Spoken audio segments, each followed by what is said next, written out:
मैं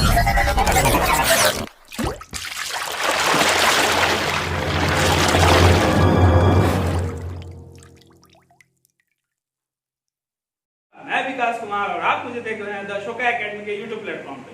दोस्तों, हम लोग भूगोल विषय पढ़ रहे थे। तो भूगोल विषय में आज का हमारा टॉपिक है पृथ्वी की आंतरिक संरचनाएं, यानी पृथ्वी की आंतरिक संरचना कैसी है, पृथ्वी के अंदर क्या क्या है, कैसे है, वह कितना मोटा है, क्या घनत्व है, क्या ताप है, ये सब हम आज पढ़ेंगे। उसकी गहराई कितनी है। तो चलिए दोस्तों, पृथ्वी की आंतरिक संरचनाएं शुरू करते हैं। इसमें बहुत सारे इंपॉर्टेंट क्वेश्चन परीक्षा में पूछे जाते हैं। तो उम्मीद करता हूं आपके लिए लाभकारी सिद्ध होगा। यदि आपको ये मेरा वीडियो पसंद आया तो प्लीज लाइक, शेयर, कमेंट और सब्सक्राइब करना ना भूलें। चलिए दोस्तों, मैं शुरू करता हूं आज हमारा ये टॉपिक पृथ्वी की आंतरिक संरचनाएं। पहला क्वेश्चन है हमारा, पृथ्वी की आंतरिक संरचनाएं की जानकारी कैसे मिलती है, हमको कैसे पता चल जाता है कि पृथ्वी के अंदर क्या है। तो दोस्तों, वैज्ञानिकों ने कई सारे माध्यम से यह पता लगाया है कि पृथ्वी की आंतरिक संरचना कैसी है। तो पहला जो उसका मुख्य है वह है ज्वालामुखी के द्वारा उद्गार के समय जो पृथ्वी के अंदर से ज्वालामुखी निकलती हैं, वह जो पत्थर चट्टानें बनती हैं, निर्मित होती हैं, उससे उसके अध्ययन से हमें पता चलता है कि पृथ्वी के अंदर क्या है, कितना ताप है। पहला तो ये है। दूसरा है दोस्तों, जो भूकंपीय तरंग होते हैं उसके माध्यम से भी वैज्ञानिकों को पता चल जाता है कि पृथ्वी के अंदर के संरचना कैसी है। बहुत सारे अन्य भी माध्यम हैं, पृथ्वी के ताप के माध्यम से भी हमें पता चल जाता है। तो ये कुछ माध्यम है जो वैज्ञानिक इसके द्वारा अध्ययन करके पता लगाते हैं कि पृथ्वी के अंदर क्या क्या मिलती है। ये सब मैं एक डायग्राम बनाया है मैंने, इसके माध्यम से मैं टोटल ये चैप्टर खत्म कर दूंगा दोस्तों। तो आप ध्यान रखिएगा, एक डायग्राम के अंदर ही पूरा का पूरा ये पृथ्वी की आंतरिक संरचना खत्म हो जाएगी दोस्तों। आप ध्यान रखिएगा, बस देखते रहिएगा बस। अगला है पृथ्वी का औसत घनत्व। पृथ्वी का औसत घनत्व कितना है। तो दोस्तों, पृथ्वी का जो औसत घनत्व होता है, ये सवाल अक्सर एग्जाम में पूछ लिए जाते हैं। जो 5.5 ग्राम प्रति घन क्यूब, 5.5 ग्राम प्रति घन क्यूब का ये जो औसत घनत्व है हमारा पृथ्वी का है। तो ये औसत घनत्व कैसे निकाला जाता है। तो पूरा ऊपर से लेकर केंद्र तक के तापमान को, घनत्व को इकट्ठा करके उसका जो औसत निकलता है वह आता है हमारा 5.5 ग्राम पर घन क्यूब। तो ये हो गया हमारा पृथ्वी का औसत घनत्व। अगला है दोस्तों, 1 डिग्री सेल्सियस तापमान में वृद्धि कब होती है। तो हमने पढ़ा है दोस्तों, पृथ्वी के अंदर जब आप 32 मीटर, पृथ्वी के अंदर जब आप 32 मीटर अंदर जाते हैं दोस्तों, तो 1 डिग्री सेल्सियस तापमान बढ़ जाता है। यानी पृथ्वी के अंदर आप जैसे जैसे जाइएगा दोस्तों, उसका तापमान बढ़ते जाएगा, अधिक होते जाएगा। तो इस तरह आप कह सकते हैं ये सवाल का जवाब कि 1 डिग्री सेल्सियस 32 मीटर की गहराई पर वृद्धि होती है दोस्तों। अगला सवाल, रासायनिक संगठन के आधार पर देखिए, कई सारे किताब में कई आधार पर इसे विभक्त किया गया है। तो क्राउन जो किताब है उसमें से मैंने लिया है, उसमें ये बताया गया है कि पृथ्वी की जो रासायनिक संगठन है, रासायनिक संगठन के आधार पे कितने भागों में इसको बांटा गया। तो पृथ्वी को रासायनिक संगठन के आधार पर 3 भागों में बांटा गया है, सियाल, सीमा और निक्ल।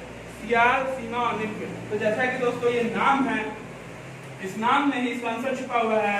सियाल में क्या क्या मतलब पाई जाती है। तो सियाल का जो रासायनिक संगठन होता है दोस्तों, उसमें क्या होता है कि सियाल में सिलिका और एल्युमिनियम, सिलिकन और एल्युमिनियम की अधिकता होती है दोस्तों, इसलिए इसका नाम ही है सियाल। सिलिका जोड़ एल्युमिनियम, सियाल। दूसरा है सीमा। सीमा में क्या पाई जाती है दोस्तों, तो इसमें सिलिकन और मैग्नीशियम की अधिकता होती है, इसलिए इसका नाम रख दिया गया है सीमा, यानी सिलिकन और मैग्नीशियम। तीसरा है दोस्तों निक्ल, यानी कि निकल और फेरस, यानी निकल और फेरस यानी लोहा, यानी निकल और फेरस की अधिकता होने के चलते इसका नाम निकल और फेरस रख दिया गया है दोस्तों। तो चलिए, ये रह गया हमारा आज का रासायनिक संगठन के आधार पर विभाजन। दूसरा होता है दोस्तों भूकंपीय तरंगों, भूकंपीय लहरों के आधार पर पृथ्वी को कितने भागों में बांटा गया, पृथ्वी के अंदर को कितने भागों में बांटा गया। भूकंपीय लहरों के व्यवहार के आधार पर पृथ्वी को 3 भागों में बांटा गया है, crust, mental, core. Crust, mental, core, इससे अधिकतर क्वेश्चन मिलेंगे आपको इससे संबंधित। तो मैं आपको अगले डायग्राम के माध्यम से बताने वाला हूँ। इस डायग्राम में आपको बहुत चीज मैंने बताया है, जो पूरा चैप्टर है ये इसी डायग्राम में आप खत्म कर दीजिएगा दोस्तों, बस आप ध्यान से देखते रहिए। ठीक है दोस्तों, अब देखिए भूपटल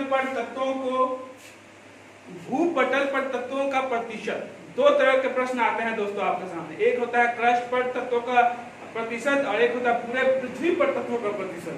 तो क्रस्ट यानी भूपटल, तो भूपटल पर जब तत्वों का प्रतिशत पूछाएगा दोस्तों, पूछा जाएगा तो आपको इसका आंसर किस तरह देना है। यानी भूपटल पे ऑक्सीजन सबसे अधिक होता है दोस्तों, भूपटल पे ऑक्सीजन सबसे अधिक होगा, 46.8% भूपटल पे ऑक्सीजन होता है। उसके बाद 27.7% सिलिकॉन होता है, उसके बाद 8.1% एल्युमिनियम होता है, उसके बाद 5.0% आपका फेरस होता है।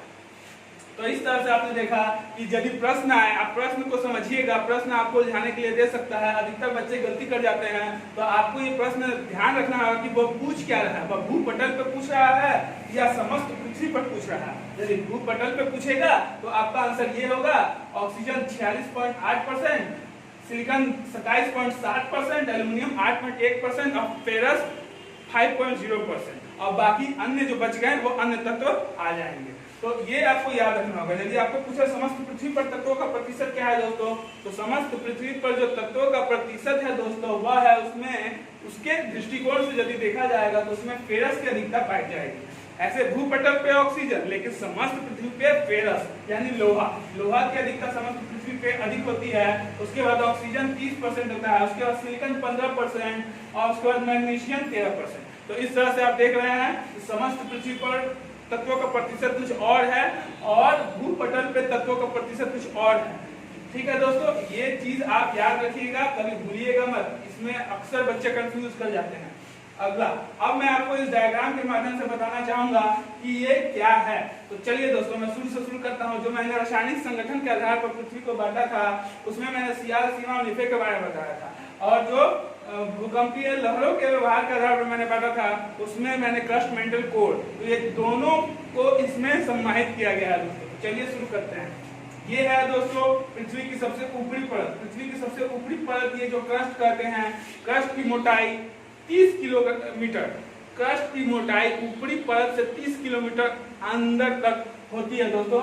तो इस तरह हम कह सकते हैं क्रस्ट की मोटाई कितनी होगी, 30 किलोमीटर तक, औसतन 30 किलोमीटर तक इसकी मोटाई होती है दोस्तों।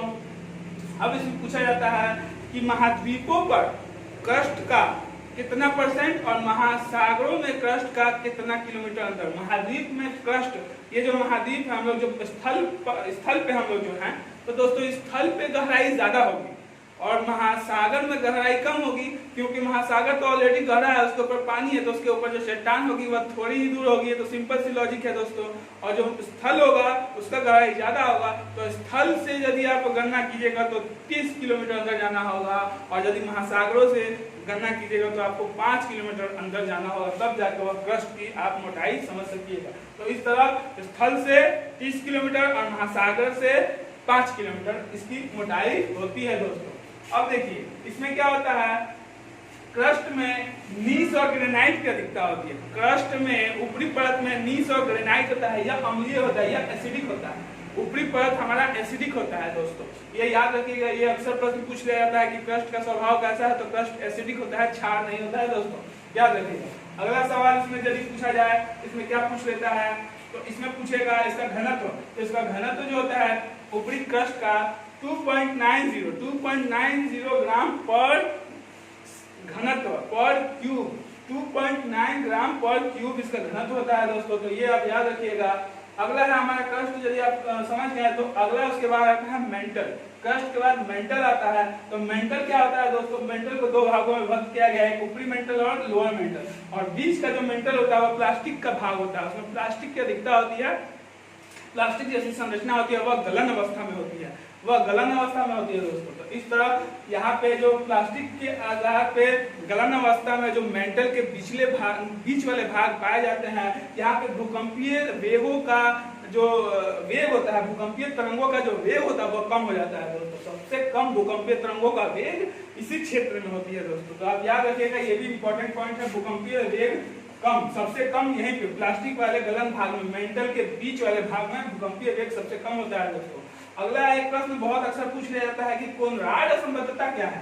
तो कोनराड असंबद्धता दोस्तों, कोनराड असंबद्धता उसे कहते हैं जो क्रस्ट को क्रस्ट से विभाजित करे, यानी क्रस्ट का क्रस्ट से विभाजन जो होता है, क्रस्ट के बीच वाले भाग को क्रस्ट का क्रस्ट से विभाजन ही कोनराड असंबद्धता कहते हैं। इसमें बहुत सारा असंबद्धता, डिसकंटिन्यूटी दिखाई देंगे दोस्तों।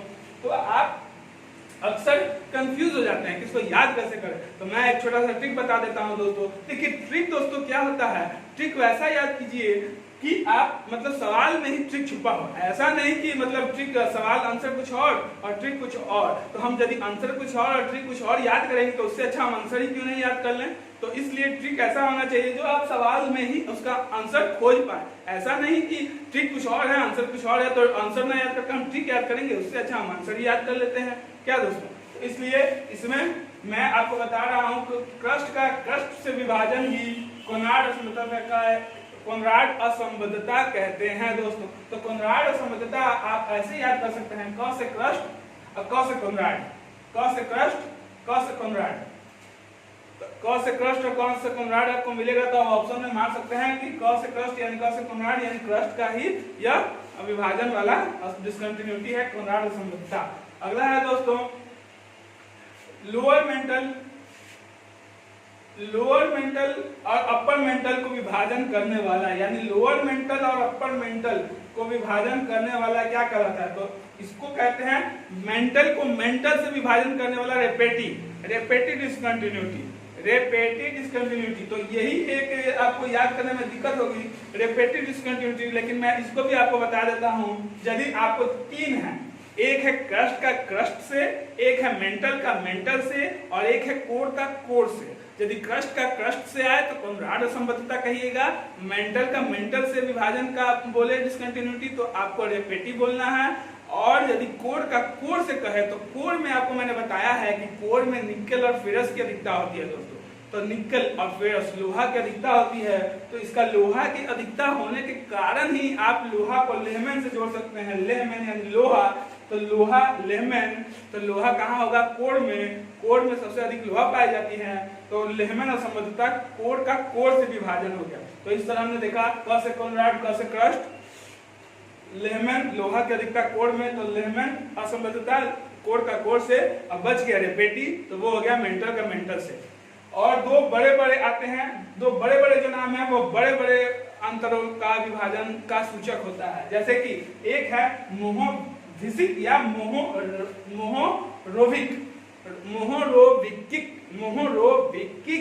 इसमें क्राउन में मोहोरोविकिक दिया हुआ है और कुछ किताब में मोहोविसिक डिस्कंटिन्यूटी कहते हैं। तो आप उसे कंफ्यूज मत होइएगा, जो भी ऑप्शन में मिलेगा आप मार दीजिएगा दोस्तों।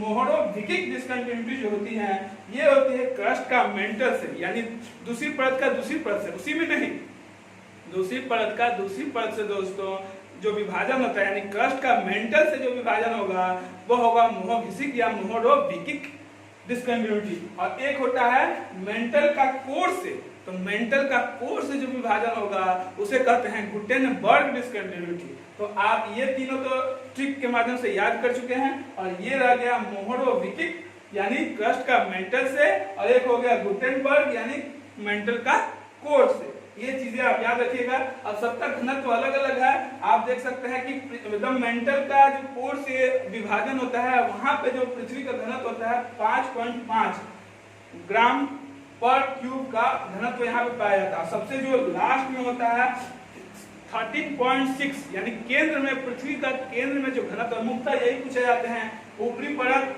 बीच वाले परत और निचली परत। ऐसे तो बहुत सारे हैं लेकिन आपसे मुख्यतः 3 पूछे जाएंगे और औसतन पूछे जाएंगे। तो आपको औसतन 5.5 बताना होगा, ऊपरी परत पे 2.9 बताना होगा और निचली परत पे 13.6 ग्राम पर क्यूब बताना होगा दोस्तों। ये हो गया। एक होता है आउटर कोर, यानी कोर में कितना तापमान होता है, बाह्य कोर में तापमान। तो बाह्य कोर का जो तापमान होता है दोस्तों 27 डिग्री सेल्सियस होता है। बाह्य कोर का तापमान जो होता है 27 degree Celsius, 2700 degree Celsius, I am sorry दोस्तों, 2700 डिग्री सेल्सियस इसका तापमान होता है। आप सोच सकते हैं 2700 डिग्री सेल्सियस तापमान। तो इस तरह से मैंने देखा। अब ये गहराई के हिसाब से यदि बात करते हैं, पूछा जाता है कि क्रस्ट की गहराई कितनी है, तो मैंने बताया क्रस्ट की गहराई 30 किलोमीटर तक। अब पूछता है मेंटल की गहराई कितनी है, तो मेंटल 30 से 2900 किलोमीटर तक मेंटल। अब इसी में विभाजन होता है, अपर मेंटल 200 किलोमीटर तक, बीच वाले मेंटल 700 किलोमीटर तक और लोअर मेंटल का जो लास्ट छोर है वह 2900 किलोमीटर तक। अब आता है कोर का, तो कोर का बीच वाला जो कोर है जो दो भागों में विभक्त है, आउटर और इनर। तो आउटर का लास्ट जो होता है 5150 किलोमीटर और सबसे लास्ट केंद्र जो होता है 6371 किलोमीटर। तो इस तरह हम पृथ्वी की गहराई भी समझ सकते हैं कि पृथ्वी की केंद्र का जो त्रिज्या है, पृथ्वी का ये त्रिज्या हो गया दोस्तों, ये केंद्र हो गया, ये बाह्य परत हो गया। तो बाह्य परत से जो पृथ्वी का केंद्र है इससे त्रिज्या समझ सकते हैं, त्रिज्या कहते हैं। तो त्रिज्या है, त्रिज्या का जो औसतन लंबाई हो गया वह कितना हो गया दोस्तों 6371 किलोमीटर। तो इस तरह से आपने देखा ये सारा का सारा डायग्राम के माध्यम से मैंने ये चैप्टर खत्म कर दिया। आप मेरे वीडियो को 2 से 3 बार यदि देख लेते हैं तो आपको ये एकदम कंठस्थ याद हो जाएगा दोस्तों, और आपको इससे संबंधित परीक्षा में जो भी पूछे जाएंगे नहीं छूटेगी दोस्तों। तो चलिए उम्मीद करता हूँ आपको ये मेरा वीडियो बहुत पसंद आया है। यदि पसंद आया है तो लाइक शेयर कमेंट जरूर करें और सब्सक्राइब करना ना भूलें। धन्यवाद दोस्तों।